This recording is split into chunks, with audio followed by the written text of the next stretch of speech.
Friends, welcome back to my YouTube channel ready study and go. आज हम कार्यपालिका chapter पढ़ेंगे, इसका सेकंड पार्ट।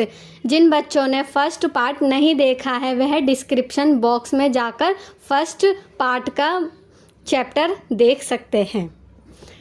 इसमें फर्स्ट टॉपिक है हमारा प्रधानमंत्री और मंत्री परिषद। ठीक, इसमें हम पढ़ेंगे जैसे मंत्री परिषद के बारे में पढ़ेंगे और प्रधानमंत्री कैसे मंत्री परिषद पर अपना जो है नियंत्रण करता है। फर्स्ट पॉइंट है इसमें, प्रधानमंत्री लोकसभा में बहुमत प्राप्त दल का नेता होता है। अब देखो, जैसे 2019 में जो चुनाव हुए थे तो वो लोकसभा के चुनाव हुए थे, तो जो मोदी जी थे वह एक बहुमत दल के नेता थे। तो वह एक क्या होते हैं, लोकसभा के जो चुनाव होते तो वो आम जनता के द्वारा चुनते हैं प्रधानमंत्री हम। तो जैसे ही वह बहुमत खो देती है वह अपना पद भी खो देती है। अब मान लो उनके सांसद जो है कम हो जाएंगे तो वह उनकी जो सीटें होती हैं वो कम हो जाएंगी, तो वह अपना जो पद है वह खो देता है प्रधानमंत्री।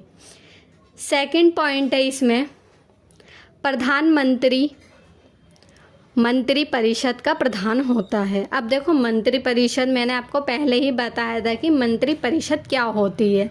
प्रधानमंत्री जब चुनाव लड़के लोकसभा में आता है तो वह अपनी मंत्री परिषद तैयार करता है, जिसमें बहुत सारे नेता होते हैं उसके अंडर में जो काम करते हैं, तो उसे मंत्री परिषद हम कहते हैं। और वह मंत्री परिषद में कौन लोग मंत्री होंगे? प्रधानमंत्री ही विभिन्न मंत्रियों के पद, स्तर और मंत्रालयों का आवंटन करता है।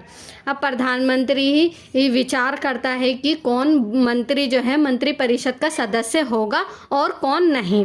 अब जैसे कि अमित शाह के पास कौन सा मुख्यालय दे रखा है, गृह मंत्रालय दे रखा है, स्मृति ईरानी को जैसे कपड़ा मंत्रालय दे रखा है। तो अलग अलग जैसे मंत्री परिषद में सदस्य होते हैं तो उनका मंत्रालय को प्रधानमंत्री क्या करता है, बांट देता है, जिससे कार्य करने में क्या होती है, हमें आसानी मिलती है। तीसरा पॉइंट है इसमें, प्रधानमंत्री तथा सभी मंत्रियों के लिए संसद का सदस्य होना अनिवार्य है। अब प्रधानमंत्री हो या उसके मंत्री क्यों ना हो, वह संसद के जितने भी सदस्य होंगे उनमें सदस्यता होना उसके अनिवार्य होता है। संसद का सदस्य हुए बिना यदि कोई व्यक्ति मंत्री या प्रधानमंत्री बन जाता है, अगर मान लो वह संसद का सदस्य नहीं है पहले, तो उसे 6 महीने के भीतर ही संसद किसी भी सदन का मतलब यहाँ पे लोकसभा या राज्यसभा में, दोनों सदनों में उसको सदस्यता क्या करनी पड़ती है, निर्वाचित होना पड़ता है उसके अंतर्गत। तीसरा पॉइंट हमें यह बताता है। इसमें फोर्थ पॉइंट है, मंत्री परिषद लोकसभा के प्रति सामूहिक रूप से उत्तरदायी है। अब मंत्री परिषद ही सारा कुछ कार्यभार जो है अपना संभालती है, तो वह सामूहिक रूप से क्या करती है, उत्तरदायी निभाती है अपना। इसका अर्थ है जो सरकार लोकसभा में विश्वास खो देती है, अगर मान लो विश्वास खोने का मतलब है जिनकी भी सीटें या सदस्यता कम हो जाती है तो उसे त्यागपत्र देना पड़ता है। अब मान लो जैसे प्रधानमंत्री की मृत्यु हो जाती है या वह अपना पद जो है इस्तीफा दे देता है, तो वह जो मंत्री परिषद क्या होती है, खंडित हो जाती है या त्यागपत्र उसे देना पड़ता है या वह अपना विश्वास खो देती है। यह सिद्धांत मंत्रिमंडल की एकजुटता के सिद्धांत पर आधारित है। इसकी भावना यह है कि यदि किसी एक मंत्री के विरुद्ध भी अविश्वास प्रस्ताव पारित हो जाए, देखो अविश्वास प्रस्ताव का मतलब है मतलब जैसे कि उसने कुछ गलत काम कराया या कुछ गलत योजनाएं लागू करी, तो उसके अंदर क्या आता है, अविश्वास प्रस्ताव जो है प्रस्तुत किया जाता है, तो संपूर्ण मंत्री परिषद को त्यागपत्र देना पड़ता है। अगर मान लो एक व्यक्ति ने, एक सदस्य ने भी गलती करी है तो पूरा मंत्री परिषद ही उसे त्यागपत्र देगा और वह जो सरकार होगी उस समय की वह गिर जाएगी। फिर दोबारा से चुनाव होते हैं हमारे देश में, तो ऐसा होता है। 5वां पॉइंट है इसमें, प्रधानमंत्री का स्थान सरकार में सर्वोपरि है। अब देखो, सरकार को चलाने के लिए प्रधानमंत्री बहुत ज़्यादा हमारा ज़रूरी माना जाता है। मंत्रिपरिषद तभी अस्तित्व में आती है जब प्रधानमंत्री अपने पद की शपथ ग्रहण कर लेता है। अब मंत्रिपरिषद तभी अस्तित्व में आएगी जब प्रधानमंत्री क्या करेगा, शपथ ग्रहण करेगा। अब मंत्रिपरिषद बता दिया है मैंने। प्रधानमंत्री की मृत्यु या त्यागपत्र से पूरी मंत्रिपरिषद भंग हो सकती है। अब देखो, प्रधानमंत्री क्या है, अगर उसकी मृत्यु हो जाती है या वह इस्तीफा दे देता है कि भाई उसका वो पद पर नहीं रहना है, तो वह जो मंत्रिपरिषद ने तैयार करी है वह भी भंग हो जाती है, वह भी अपना कार्य फिर नहीं कर पाएगी। क्योंकि अगर प्रधानमंत्री ही हट जाएगा सरकार से तो मंत्रिपरिषद का भी कोई अस्तित्व नहीं रहेगा। 6 पॉइंट है इसमें। प्रधानमंत्री सरकार की धुरी। प्रधानमंत्री एक तरफ मंत्रिपरिषद तथा दूसरी तरफ राष्ट्रपति और संसद के बीच सेतु का काम करता है। देखो, प्रधानमंत्री सरकार को भी चलाता है, राष्ट्रपति पर भी अपना ध्यान केंद्रित करता है, मंत्रिपरिषद पर भी अपना नियंत्रण रखता है। तो इसको क्या क्या हमने एक सेतु की संज्ञा दी है प्रधानमंत्री को। वह संघीय मामले के प्रशासन और प्रस्तावित कानूनों के बारे में राष्ट्रपति को सूचित करता है। जितने भी प्रशासन वगैरह जो प्रस्ताव आते हैं कानून बनाने के लिए, तो वह राष्ट्रपति को क्या करता है, सूचित करता है। नेक्स्ट टॉपिक है अब हमारा प्रधानमंत्री की शक्ति के स्रोत। अब प्रधानमंत्री की कैसे शक्तियां प्राप्त है उसे, इसका फर्स्ट पॉइंट है मंत्रिपरिषद पर नियंत्रण। अब देखो, प्रधानमंत्री ने मंत्रिपरिषद अपना निर्माण कर लिया, उस पर जो है वह नियंत्रण भी रखता है कि कोई जो है सांसद जो है, जो मंत्रालय उन्हें दिए गए हैं अलग अलग लोगों को, तो वह अपना मनमर्जी नहीं करे। इसी वजह से मंत्रिपरिषद पे क्या करता है, प्रधानमंत्री अपना नियंत्रण रखता है। दूसरा पॉइंट है लोकसभा का नेतृत्व। अब देखो, संसद के 2 सदन माने जाते हैं, लोकसभा और राज्यसभा। तो अब जो जनता के द्वारा जो सरकार चुनी जाती है तो वह लोकसभा की सरकार होती है। तो लोकसभा में जितने भी सदस्य होते हैं उनका जो नेतृत्व कौन करता है, प्रधानमंत्री करता है। कौन सी सभा, जैसे कौन से कानून पर विचार करना है, तो वह मंत्रिपरिषद उसमें बताता है। तीसरा पॉइंट है मीडिया तक पहुंच। देखो, अब सरकार जो भी योजनाएं लाती है या अलग अलग कार्यक्रम करती हैं, ठीक है, तो वह क्या करती है, मीडिया तक पहुंचाती है अपनी बात को। प्रधानमंत्री मीडिया तक अपनी बात को बताते हैं लोगों को, ठीक। चौथा पॉइंट है चुनाव के दौरान उसका व्यक्तिगत आभार, ठीक।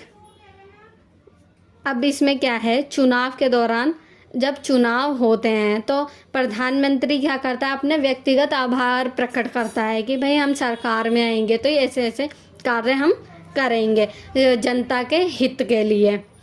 5वां पॉइंट है अंतर्राष्ट्रीय सम्मेलनों में राष्ट्रीय नेता की छवि। देखो, जैसे संयुक्त राष्ट्र संघ की सभा होती है, अलग अलग सभाओं में जैसे नेता जो हमारे प्रधानमंत्री जाते हैं तो उनका हमारी अंतर्राष्ट्रीय छवि होती है। अब सपोज़ कि अब जैसे वर्तमान की ही बात हम ले लेते हैं कि प्रधानमंत्री क्या करते हैं, अंतर्राष्ट्रीय सम्मेलनों में जाते हैं, संयुक्त राष्ट्र संघ में मोदी जी जाते हैं, उनकी एक अलग ही तरह से छवि अपनी दिखती है प्रधानमंत्री की, तो वह अंतर्राष्ट्रीय अपनी छवि भी बनाते हैं।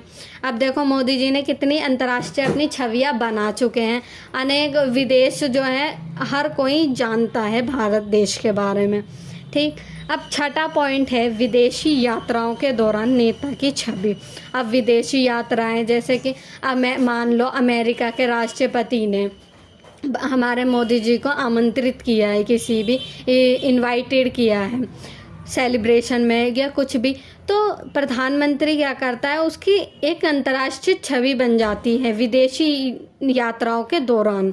अब अलग अलग देशों में जैसे मोदी जी जाते रहते हैं तो उनकी जो एक छवि बन चुकी है।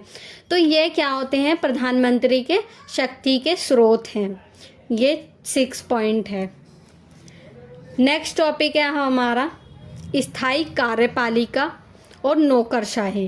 देखो, स्थायी कार्यपालिका का मतलब है जैसे सिविल सर्विस वाले होते हैं, यूपीएससी के जो आईएएस आईपीएस ऑफिसर वगैरह होते हैं, तो वह स्थायी कर्मचारी होते हैं, स्थायी रूप से अपना काम करते हैं। क्योंकि देखो, सरकार क्या होती है, कभी भी गिर सकती है, अपना बहुमत कभी भी खो सकती है। तो इसीलिए हमारे जो संविधान के निर्माताओं ने एक स्थायी कार्यपालिका, दक्ष कार्यपालिका जो है हमें प्रदान की गई। अब इन्हें नौकरशाही भी हम कहते हैं। कार्यपालिका में राष्ट्रपति, मंत्री, प्रधानमंत्री और मंत्रीगण और नौकरशाही या प्रशासनिक मशीनरी का एक विशाल संगठन सम्मिलित होता है। देखो, इसमें राष्ट्रपति और प्रधानमंत्री ही शामिल नहीं होते, इसमें पूरा प्रशासनिक ढांचा जो है, मशीनरी, इसका काम संभालती है। इसे नागरिक सेवा भी कहते हैं। देखो, पुलिस वगैरह जो जितनी भी होती है हमारी, ठीक है, आईएएस आईपीएस ऑफिसर जो होते हैं, तो हाँ, जो भी कार्य सरकार करती है तो उसको कार्य करने में नौकरशाही क्या करती है, उनकी मदद करती है या हेल्प करती है। इसमें फर्स्ट पॉइंट है, नौकरशाही में सरकार के स्थायी कर्मचारी के रूप में कार्य करने वाले प्रशिक्षित और प्रवीण अधिकारी नीतियों को बनाने में तथा उन्हें लागू करने में मंत्रियों का सहयोग करते हैं। अब देखो, नौकरशाही जैसे आईपीएस आईएएस ऑफिसर जो होते हैं वह सरकार के क्या होते हैं, स्थायी कर्मचारी होते हैं। क्योंकि अब उन यूपीएससी की जैसे तैयारी होती है तो उसमें जो भी व्यक्ति जो है चुना जाता है, फिर वो बन जाता है, ठीक। तो वह क्या करती है, वह स्थायी रूप से अपना काम करते हैं। जब उनका रिटायरमेंट होती है तो वह तभी हटते हैं। अब जब सरकार हमारी क्या होती है, वो कभी भी गिर जाती है, इसीलिए हमने नौकरशाही को रखा हुआ है। और इसमें कौन से लोग होते हैं, प्रशिक्षित, मतलब कि पढ़े लिखे लोग आते हैं इसमें नौकरशाही में, और प्रवीण आते हैं अधिकारी। प्रवीण मतलब कि बहुत सालों का इनके पास एक्सपीरियंस होता है, तभी ये नौकरशाही में भर्ती होते हैं। दूसरा पॉइंट है, भारत में एक दक्ष प्रशासनिक मशीनरी मौजूद है। क्यों मौजूद है, क्योंकि यहाँ पर बहुत ज़्यादा मुश्किल होती है यूपीएससी के तैयारी में। कोई ऐसे ही नहीं बंदा खड़ा हो जाता इसमें करने के लिए, बहुत ज़्यादा मेहनत करनी पड़ती है इसमें जाने के लिए। लेकिन यह मशीनरी राजनीतिक रूप से उत्तरदायी है।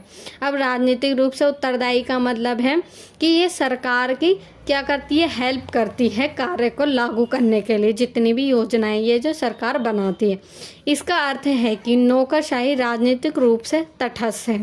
देखो, तटस्थ का मतलब है कि नौकरशाही को ऐसे ही हटाया नहीं जा सकता है, ठीक है। और सरकार क्या है, ऐसी ही हट सकती है क्योंकि जब वो बहुमत अपना खो दे। प्रजातंत्र में सरकारें आती जाती रहती हैं, ठीक है, क्योंकि प्रजातंत्र है। अब जहाँ पर लोकतंत्र होगा, जनता जिसको पसंद करेगी उसकी सरकार बन जाती है, जो अच्छा काम करेगा उसी की सरकार आती है।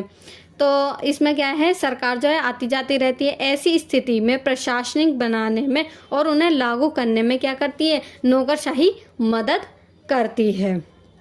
तीसरा पॉइंट है इसमें, नौकरशाही के सदस्यों का चयन नौकरशाही में। अब देखो, इनका जो चयन कैसा होता है, अखिल भारतीय सेवाएं, प्रांतीय सेवाएं, देखो सेंट्रल लेवल पर भी इनकी भर्ती होती है, प्रांत का मतलब राज्य लेवल पर भी इनकी भर्ती होती है, स्थानीय सरकार, स्थानीय मतलब कि जिला स्तर पर भी हम कर्मचारी को अपने चुनते हैं, और लोक उपक्रमों के तकनीक एवं प्रबंधकीय अधिकारी सम्मिलित हैं।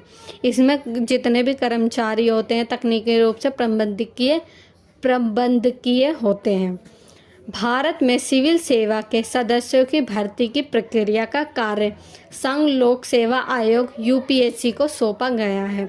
अब सेंट्रल लेवल पर जैसे आईएएस ऑफिसर या आईपीएस ऑफिसर जो चुने जाते हैं वो यूपीएससी की जो भर्ती जो है सिविल सेवा में आते हैं। चौथा पॉइंट है, ऐसी ही लोक सेवा आयोग राज्य में भी बनाए गए हैं। अब देखो, जैसे सेंट्रल लेवल पर यूपीएससी को भर्ती किए जाते हैं उनके व्यक्ति को, तो राज्य लेवल पर लोक सेवा आयोग काम करता है, जिन्हें राज्य लोक सेवा आयोग कहा जाता है। पांचवा पॉइंट है इसमें, लोक सेवा आयोग के सदस्यों का कार्यकाल निश्चित होता है। अब देखो, इसमें जो व्यक्ति चुने जाते हैं तो इनका जो कार्यकाल क्या होता है, निश्चित होता है कि इतने से यहाँ तक के इनका कार्यकाल है, और अपने कार्यकाल पूरा होते ही इनको हटा दिया जाता है। और उनको सर्वोच्च न्यायालय के न्यायाधीश के द्वारा, अब सर्वोच्च न्यायालय जो है सुप्रीम कोर्ट के जो न्यायाधीश होते हैं के द्वारा जांच के आधार पर ही निलंबित या उपदेष्ट किया जा सकता है। ठीक है, अगर इनको हटाना है तो वो जांच के आधार पर सुप्रीम कोर्ट जो है इसको निलंबित या हटा सकता है, जो लोक सेवा आयोग में जो भर्ती होते हैं। 6 पॉइंट है इसमें, लोक सेवकों की नियुक्ति दक्षता व योग्यता को आधार बनाकर की जाती है। अब देखो, इसमें जो लोक सेवकों में भर्ती जो होती है वह दक्षता होते हैं, वो बहुत ज़्यादा पढ़े लिखे होते हैं, और उनकी योग्यता क्वालिफिकेशन कितनी है उनके आधार पर जो है लोक सेवकों में जो सदस्य जो है चुने जाते हैं। संविधान ने पिछड़े वर्गों के साथ साथ समाज के सभी वर्गों को सरकारी नौकरशाही बनाने का मौका दिया है। देखो, पिछड़े वर्ग जैसे मैंने बताया था, जो अनुसूचित जाति होती है, अनुसूचित जनजातियाँ होती हैं, उन्हें जो है संविधान क्या है, सरकारी नौकरी देने के लिए अलग से प्रावधान उन्हें दिए गए हैं। मान लो जैसे SC ST OBC वगैरह जो होते हैं, जो पिछड़े वर्ग के लोग हैं, उनके कम भी मार्क्स आते हैं तो इनकी भर्ती जो है इनमें हो जाती है। इसके लिए संविधान दलित व आदिवासियों के लिए आरक्षण की व्यवस्था करता है। देखो, दलित जो व्यक्ति होते हैं, SC वगैरह होते हैं, आदिवासी जो पुराने लोग जो हैं, तो वह आरक्षण देकर क्या करती है सरकार, उन्हें भी सरकारी नौकरियां पाने के लिए उन्हें भी मौका मिलता है। नेक्स्ट टॉपिक है अब हमारा सिविल सेवाओं का वर्गीकरण। अब देखो, सिविल सेवा में कैसे कैसे उसका वर्गीकरण किया गया है। पहला इसमें अखिल भारतीय सेवाएं, भारतीय प्रशासनिक सेवा, भारतीय पुलिस सेवा। देखो, पुलिस सेवा में जो सेंट्रल लेवल पर जो आते हैं पुलिस सेवा, तो वह है इसके अंतर्गत आते हैं। ठीक, अब और इसमें जो है राज्य लेवल पर भी पुलिसों को भर्ती किया जाता है। दूसरा है इसमें केंद्रीय सेवाएं, केंद्रीय मतलब सेंट्रल लेवल पर जो भर्ती होती है। भारतीय विदेशी सेवा, भारतीय सीमा शुल्क, जैसे कि सीमा शुल्क का मतलब जैसे भारत और पाकिस्तान की जो सीमा मिलती है, तो वहाँ पर जो है ऑफिसरों को जो है खड़ा किया जाता है कि देखभाल के लिए हमारे, तो ये सेंट्रल लेवल पर भर्ती किया जाता है। तीसरा इसमें प्रांतीय सेवाएं, डिप्टी कलेक्टर जो होते हैं वो राज्य स्तर पर से सिलेक्ट किए जाते हैं। बिक्री कर अधिकारी, बिक्री कर इनकम टैक्स वगैरह जो लेते हैं, ठीक है, उन्हें को चुना जाता है प्रांतीय लेवल पर। ये 3 पॉइंट है। या आई होप ये समझ में आया होगा आपको ये चैप्टर। इसे ज़्यादा से ज़्यादा शेयर करें, लाइक करें और कमेंट करें, और हमारे चैनल को सब्सक्राइब ज़रूर करें। धन्यवाद।